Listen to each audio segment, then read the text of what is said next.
شریک لک لبیک لا شریک لک قال فیقول رسول اللہ صلی اللہ علیہ وسلم ویلکم قد فیقولون الا شریکا هو لک تملکه وما ملک یقولون هذا وهم یطوفون بالبیت رواہ مسلم فی کتاب الحج.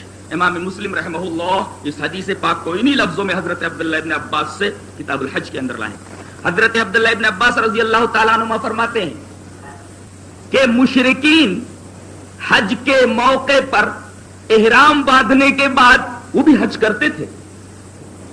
احرام باندھنے کے بعد وہ تلبیہ اس طرح پکارتے تھے لبیک لا شریک لک، اے اللہ ہم تیرے دربار میں حاضر ہیں، لا شریک لک، تیرا کوئی بھی شریک نہیں. یہ تلبیہ پکارتے تھے. کیا پکارتے تھے؟ لبیک لا شریک لک، اے اللہ ہم تیرے دربار میں حاضر ہیں، تیرا کوئی شریک نہیں، لا شریک لک. قال حضرت ابن عباس فرماتے فیقول رسول اللہ صلی اللہ علیہ وسلم، نبی پاک صلی اللہ علیہ وسلم یہ فرماتے تو ویلکم قد قد، ارے تمہارا ستیہ ناس ہو، یہیں رک جاؤ، بس اتنا ہی، قد قد، بس یہیں رک جاؤ، اتنا ہی رہنے دو، لبیک لا شریک لک پہ ٹھہر جاؤ. لیکن پھر آگے کہتے تھے وہ لبیک لا شریک لک، نبی پاک صلی اللہ علیہ وسلم فرمایا یہیں پر رک جاؤ، لیکن رکتے نہیں تھے. فیقولون، کہتے تھے الا شریکا هو لک تملکه وما ملک، اتنا آگے بولتے تھے اور سارا گڑ گوبر ہو جاتا تھا. ان کی توحید شرک سے مبدل ہو جاتی تھی، شرک میں بدل جاتی تھی. کیا ترجمہ ہوا؟ لبیک لا شریک لک، اے اللہ ہم تیرے دربار میں حاضر ہیں، تیرا کوئی شریک نہیں، مگر ہاں ایک شریک ہے تیرا، الا شریکا هو لک، مگر تیرا ایک شریک ہے. تو ایسا شریک ہے وہ تملکہ، تو اس کا مالک ہے، وما ملک، وہ تیرا مالک نہیں. اس مفہوم کو ذرا اور کھول دیتا ہوں اور واضح کر دیتا ہوں. کفار عرب، مشرکین مکہ اپنے خود ساختہ معبودوں کے بارے میں یہ عقیدہ رکھتے تھے کہ یہ لوگ متصرف فی الکائنات ہیں، کائنات میں تصرف کرتے ہیں، جس کی چاہے بنا دیں، جس کی چاہے بگاڑ دیں، بنانا اور بگاڑنا ان کے ہاتھ میں ہے. لیکن وہ یہ بھی کہتے تھے کہ انہیں جو اختیار دیا گیا ہے، ان کے پاس جو قوت ہے، ان کے پاس جو اختیار ہے، ہمارے معبودان کے پاس جو قدرت ہے وہ ان کی ذاتی قدرت نہیں، ان کا ذاتی تصرف نہیں، ان کی ذاتی ملکیت نہیں، ان کی ذاتی قوت نہیں، ان کا ذاتی اختیار نہیں، بلکہ ہمارے ان معبودوں کا یہ اختیار وہابی ہے، عطائی ہے. اللہ نے ہمارے ان پیاروں کو، ہمارے ان معبودوں کو قوت عطا کی ہے، اختیار عطا کیا ہے، تصرف عطا کیا ہے.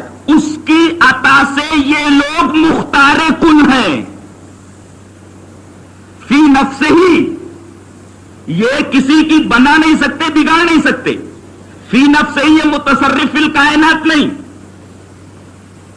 فی نفسہ ہی ان کے پاس کوئی قوت نہیں، کوئی اختیار نہیں، کوئی ملکیت نہیں، لیکن یہ قوت، یہ اختیار، یہ ملکیت اللہ کی عطا سے ان کو ملی ہے. اللہ نے ان کو مختار کل بنا دیا ہے. اب یہ جو چاہے کریں. یہاں ان سے خطا ہوئی ہے.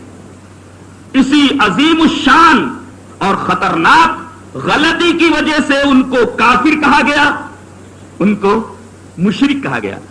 کیا آج ایسے لوگ ہمارے درمیان موجود نہیں ہیں؟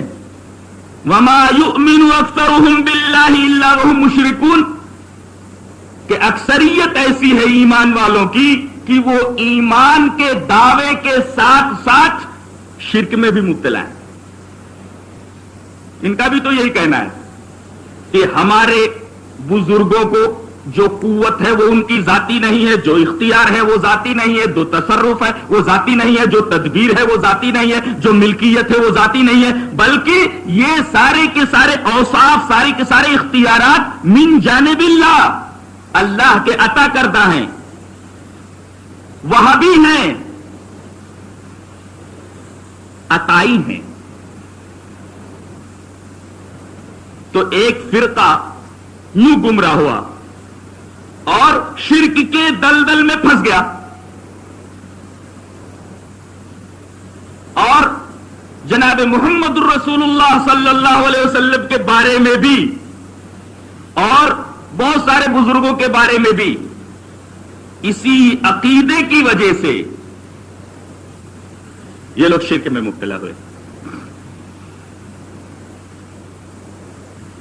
وہ بھی تو یہ کہتے ہیں کہ ہم کہاں کہتے ہیں کہ ان کے پاس کوئی قوت ہے، کوئی اختیار ہے، کوئی تصرف ہے، بلکہ اللہ نے اپنے ان پیاروں کو قوت دے دیا ہے، اختیار دے دیا ہے، اب یہ مختار کل ہیں. اور ایک نقطہ یہی یاد رکھیے کہ اللہ تبارک و تعالی کے لیے مختار کل ہونے کا اس بات کافی نہیں ہے کہ ہم یہ کہہ دیں، یہ عقیدہ رکھ لیں کہ اللہ تبارک و تعالی مختار کل ہے تو ہم موحد ہو گئے اور توحید کو ہم نے پکڑ لیا. نہیں، بلکہ ایک طرف آپ اللہ کے مختار کل ہونے کا عقیدہ رکھیں اور دوسری طرف غیر اللہ سے مختار کل ہونے کی نفی کریں، اس لیے کہ توحید صرف اس بات کا نام نہیں ہے بلکہ توحید اس بات اور نفی دونوں کے مجموعے کا نام ہے. یہ وجہ ہے کہ کلمہ جو ہے اس بات اور نفی دونوں سے مرکب ہے. اور عجیب بات ہے کہ پہلے نفی ہے بعد میں اس بات ہے. لا الہ الا اللہ، یہ کلمہ ہمیں بتاتا ہے کہ کلمہ توحید جب نفی اور اس بات پر مشتمل ہے تو صرف آپ اس وجہ سے موحد نہیں کہلائے جا سکتے کہ آپ اللہ تبارک و تعالی کے مختار کل ہونے کا عقیدہ رکھیں، بلکہ ساتھ ساتھ غیر اللہ سے مختار کل ہونے کی نفی کریں، مختار کل ہونے کی تردید کریں، تب نفی اور اس بات مل کر کے توحید بنے گا. تب آپ لا الہ الا اللہ کے حقیقی ماننے والے ہوں گے، تب آپ نے توحید کے مضبوط دستے کو پکڑ لیا.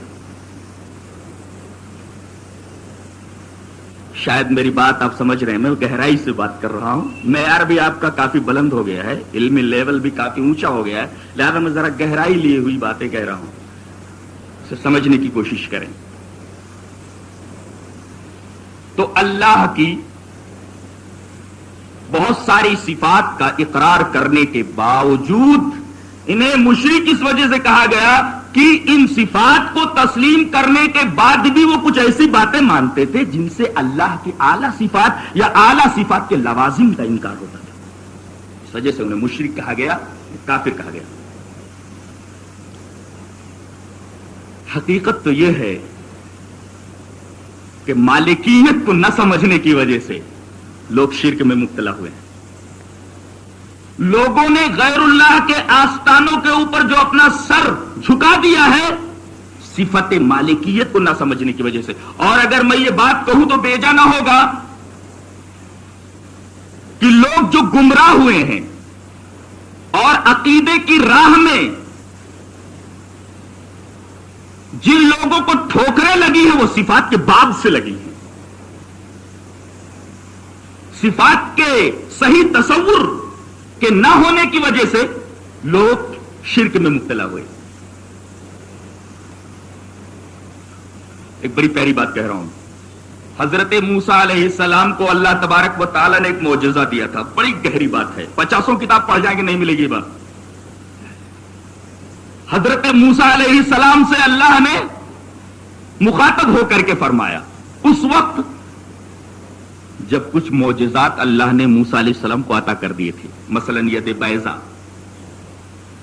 اور عصائے موسیٰ. جب عصا مل گیا ہاتھ میں عصا کو پکڑے ہوئے تھے.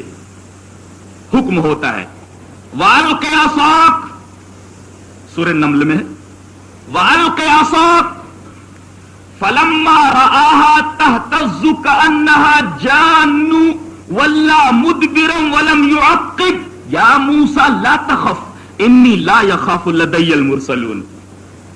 اپنی لاٹھی ڈال دے. ہاتھ میں جب تک ہے لاٹھی ہے، حکم ہوا لاٹھی کو زمین پر ڈال دے.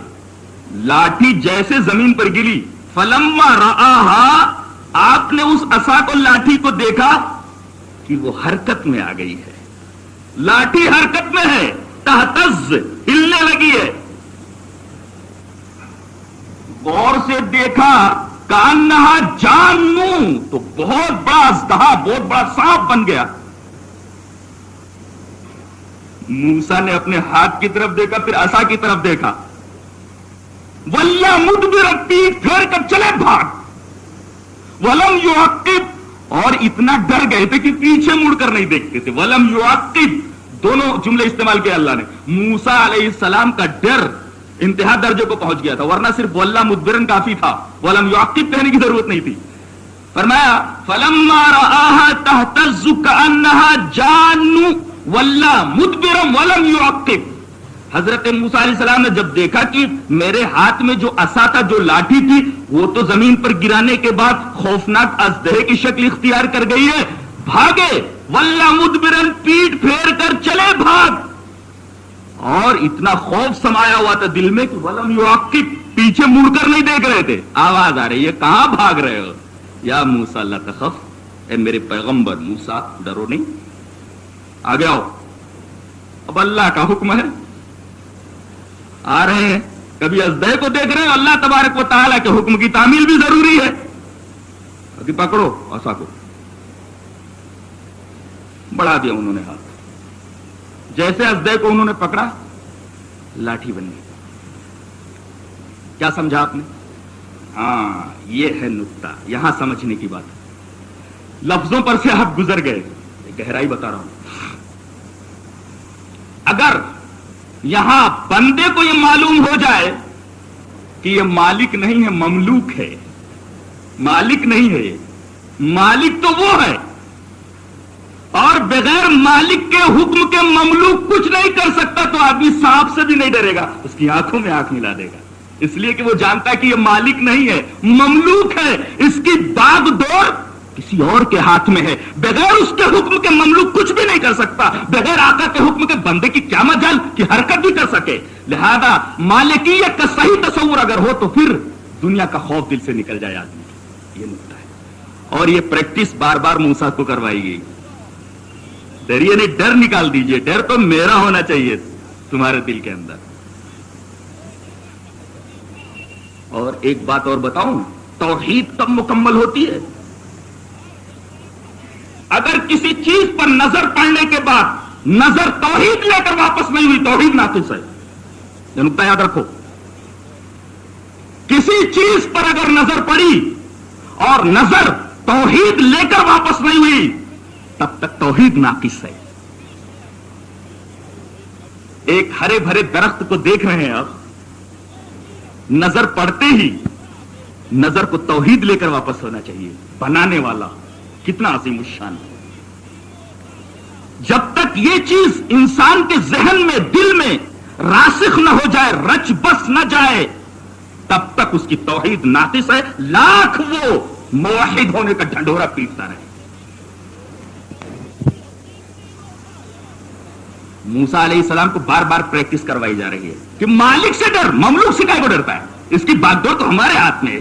یا موسیٰ لا تخف، نہ ڈر، اس لیے کہ مملوک ہے میرا، مالک تو میں ہوں. بغیر میرے اذن کے یہ کاٹ سکتا ہے تجھے، یہ کوئی نقصان پہنچا سکتا ہے. میرے حکم سے تو تیری لاٹھی ہے، تیرا عصا اژدہا بن گیا ہے. اب تجھے پکڑنے میں کیا ڈر ہے؟ کیوں بھاگ رہا ہے کہ پیچھے مڑ کر نہیں دیکھ رہا ہے؟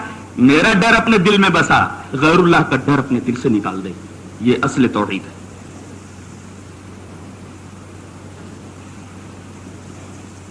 اب خلق کی بات آ گئی ہے تو ایک وضاحت خلق کے تعلق سے اور بھی کر دوں. اللہ نے بندوں کو پیدا کیا ہے، بات بالکل واضح ہے. اللہ نے بندوں کے افعال کو بھی پیدا کیا ہے. بندہ چوری کرتا ہے، یہ چوری جو فعل ہے اللہ ہی نے پیدا کیا ہے. کسی کا قتل کر دیتا ہے تو یہ فعل قتل اللہ نے پیدا کیا ہے. کچھ بھی کرتا ہے چاہے وہ فعل اچھا ہو یا برا ہو، برا فعل بھی اللہ نے خلق کیا ہے اور اچھا فعل بھی اللہ نے خلق کیا ہے. یہ ہے خلق افعال. آدمی کی نگاہ فعل ہی پر رک جاتی ہے، فاعل کی طرف نہیں جاتی. یہ فین چل رہا ہے نا، ہاں کیسا چل رہا ہے؟ ہم فعل دیکھ کر پریشان ہیں. فعل کو دیکھ کر فاعل کی طرف ذہن منتقل ہونا ضروری ہے.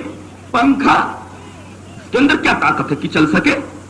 کون سی چیز اسے چلا رہی ہے؟ اثر موجود ہے. اثر کو دیکھ کر آپ پریشان ہو رہے، مؤثر کی طرف ذہن منتقل ہو. وہ کرنٹ ہے جس کو حرکت دے رہا ہے. آپ اثر کو دیکھ کر پریشان ہو رہے، اثر کو دیکھ کر مؤثر کی طرف ذہن منتقل ہو. اور یہیں پر یہ نقطہ بھی قابل غور ہے کہ کوئی کہے کہ مؤثر کو دکھاؤ، فاعل کو دکھاؤ. محسوس تو کیا جا سکتا ہے اس لیے کہ اثر موجود ہے تو مؤثر موجود ہے، کرنٹ موجود ہے. لیکن کوئی کرنٹ کو دکھاؤ چھو کر، چھوئے گا تو مر جائے گا. حضرت موسیٰ علیہ السلام نے یہی مطالبہ کیا تھا، رب ارنی انظر الیک، اے میرے رب میں تجھے دیکھنا چاہتا ہوں. آواز آئی لن ترانی، تم مجھے نہیں دیکھ سکتے، میرے آثار سے تم مجھے پہچانو، میرے آثار سے مجھے محسوس کرو.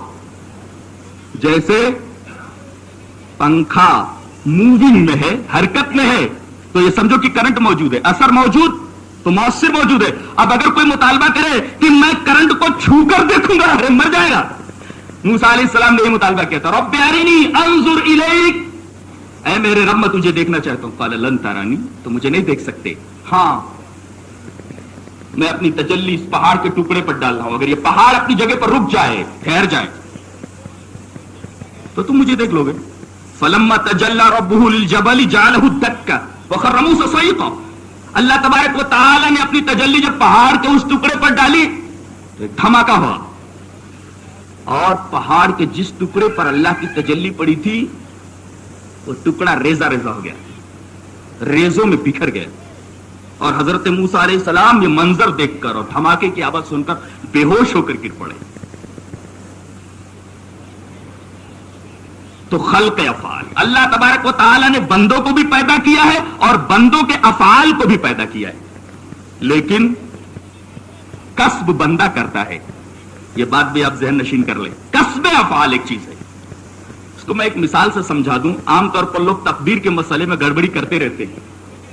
ایک بہترین کار ہے جو کمپنی سے نکل کر ہمارے گھر کے سامنے کھڑی کر دی گئی، یہ خلق ہے، خلق ہے، یہ بنی ہوئی چیز ہمارے سامنے آ گئی. اب آپ دیکھ رہے ہیں انجن بھی ہے، ایک اسٹیئرنگ بھی ہے، بریک بھی ہے، لائٹس بھی ہیں، ساری چیزیں خلق موجود ہے. اب بندہ اسٹیئرنگ پر آ کر بیٹھ گیا، ایک خاص اسپیڈ میں گاڑی کو چلاتا جا رہا ہے. رانگ سائڈ ہوا، قانون آ جائے گا وہاں. رانگ سائڈ کیوں ہوا؟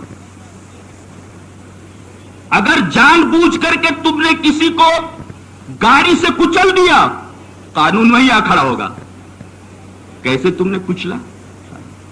آپ کہیں بریک فیل ہو گیا تھا، چھوڑ دیے جائیں گے آپ، اس لیے کہ بریک فیل ہو گئی، اس میں آپ کا اختیار نہیں رہا، کسب نہیں ہے. لیکن آپ نے اگر جان بوجھ کر کے اس کے اوپر گاڑی چڑھائی ہے تو قانون وہی حاضر ہوگا. یہی پتا چل گیا کہ اللہ تبارک و تعالیٰ کن چیزوں پر پرشش کرے گا اور کن چیز. اگر آپ نے اپنے اختیار کو استعمال کیا ہے تو گرفت ہے، اور چیز آپ کے اختیار کے باہر ہو گئی آپ پر گرفت نہیں ہے. اگر بریک فیل ہو گئی قانون آپ کو آگے جانے کی اجازت دے گا. لیکن اگر بریک فیل نہیں ہوا بلکہ اس کے کچلنے میں آپ کے ارادے کا دخل ہے تو قانون آپ کو سزا دیے بغیر نہیں چھوڑے گا. تو خلق افعال اور کسب افعال کو ہم نے اسی موقع کے اوپر سمجھا دیا ہے. تو خالقیت کو تسلیم کرتے تھے لیکن اس کا جو لازمی نتیجہ تھا مالکیت، اس کے اندر ان سے بہت بڑی غلطی ہوئی، فاحش غلطی، اور جس غلطی کی وجہ سے انہیں مشرک گردانا گیا، کافر گردانا گیا۔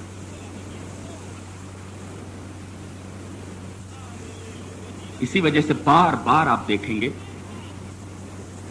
کہ اللہ تبارک و تعالی نے اپنی ملکیت کا تذکرہ فرمایا ہے۔ پڑھوں کچھ آیتیں پڑھتا ہوں۔ قل اللہم مالک الملک تؤتی الملک من تشاء وتنزع الملک ممن تشاء وتعز من تشاء وتذل من تشاء بيدك الخير انك على كل شيء قدير تولج الليل في النهار وتولج النهار في الليل وتخرج الحي من الميت وتخرج الميت من الحي وترزق من تشاء بغیر حساب۔ اللہ کی صفات کا تذکرہ ہو کہ چہرے پہ 12 نہیں بجنے چاہیے، چہرے بشاش نظر آنے چاہیے، چہرے پر 12 نہیں بجنا چاہیے۔ اللہ کی عظمت کی بات آئے تو چہرے بشاش نظر آنے چاہیے، یہ ایک موحد کی شان ہونی چاہیے، چہرے پر نور آ جائے جب اللہ تبارک و تعالیٰ کی عظمت کا بیان ہو۔ اللہ تبارک و تعالیٰ اپنے رسول کو مخاطب کر کے فرماتا ہے، آپ فرما دیجئے، قل کہیے آپ، اللہم مالک الملک، تو تمام ملکیتوں کا مالک ہے، مالک الملک ہے تو۔ اور مالک الملک جو ہوتا ہے وہ کیا کرتا ہے؟ صرف قبضہ جماتا ہے بس نہیں، بلکہ ملک کے لیے ملک ضروری ہے۔ میں ملکیت رکھتا ہوں، یعنی ہر ذرے کے اوپر کائنات کے میرا قبضہ ہے، میرا اقتدار ہے، اور صرف اقتدار ہی نہیں بلکہ میں اس پر تصرف بھی کرتا ہوں، میرا حکم بھی چلتا ہے اس کے اوپر۔ کیسا حکم چلتا ہے؟ قل اللہم مالک الملک تؤتی الملک من تشاء، جسے چاہے بادشاہت دے اور جس سے چاہے بادشاہ چھین لے۔ تؤتی الملک من تشاء وتنزع الملک ممن تشاء، جس کو چاہے ملکیت دے دے، بادشاہت دے دے، اور جس سے چاہے بادشاہ چھین لے۔ ٹھہر کر یہیں پر ایک سوال حل کر لیا جائے۔ اللہ بھی مالک ہے، اور اللہ فرما رہا ہے میں کسی کو ملکیت دے دیتا ہوں تو وہ مالک ہو گیا نا۔ اللہ بادشاہ ہے، کسی کو بادشاہت کے تخت پہ بٹھا دیتا ہے تو وہ بھی تو بادشاہ ہو گیا، تو یہ شرک نہیں ہے؟ جواب اس کا یہ ہے کہ بندے کا مالک بننا، بندے کی ملکیت، یہ اسباب ظاہری کے ماتحت ہے، اور اسباب فراہم کرنا اور اسباب کے اندر اثر پیدا کرنا یہ اللہ کا کام ہے۔ لہذا حقیقی مالک وہ ہوا، تم نہیں، حقیقی بادشاہ وہ تم نہیں۔ نتیجہ کیا نکلا کہ فقر اور احتیاج یہ مخلوق کا خاصہ ہے، اور غنا اور سمدیت یہ اللہ تبارک تعالیٰ کا خاصہ، خالق کا خاصہ ہے۔ فقر اور احتیاج، محتاجی، افلاس، غریبی، یہ سب خاصہ مخلوق ہے، اور غنی ہونا، بے نیاز ہونا، سمد ہونا، غنا اور سمدیت یہ خاصہ خالق ہے۔ اسی حقیقت کو سورہ فاطر کی اس آیت میں بیان کیا گیا ہے، یا ایھا الناس انتم الفقراء الی اللہ واللہ هو الغنی الحمید، اے دنیا کے تمام لوگوں تم سب اللہ کے محتاج ہو۔ وہی بات ہوئی نا کہ فقر اور احتیاج یہ خاصہ مخلوق ہے، واللہ هو الغنی الحمید، اور بے نیاز ہونا، غنا اور سمدیت یہ خاصہ خالق ہے۔ تو اگر کسی کو مالک بنا بھی دے تب بھی وہ محتاج ہے، اس لیے کہ وہ اسباب ظاہری کے ماتحت ہے۔ اگر کسی کو بادشاہت دے دے تب بھی بادشاہ بھی محتاج ہے وہ، اس لیے کہ غنا اور سمدیت یہ تو اللہ تبارک و تعالیٰ کا خاصہ ہے، خالق کا خاصہ ہے۔ فقر اور افلاس، فقر اور احتیاج یہ خاص مخلوق ہے۔